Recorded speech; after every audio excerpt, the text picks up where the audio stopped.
গণতন্ত্রকে আজকে শেষ করে দেওয়ার জন্য হাসিনার প্রেতাত্মারা এখনো সচিবালয়ে বসে আছে।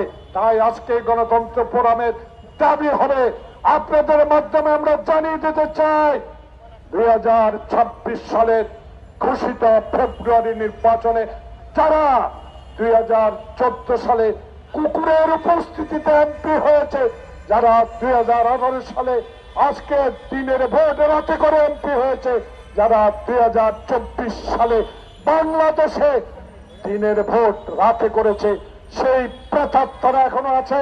প্রধান নির্বাচন কমিশনার, আপনাকে আমরা ভালো করে জানি, একজন সৎ দক্ষ ব্যক্তি। আপনার কাছে অনুরোধ থাকবে, গণতন্ত্র ফোরাম যারা 2026 সালে নির্বাচন করবেন, ওই নির্বাচনে যেন একটি আওয়ামী প্রেতাত্মা যারা 14, 18, 24-এর সাথে সম্পৃক্ত ছিল, তারা যেন কখনো এই নির্বাচনে অংশগ্রহণ করতে না পারে।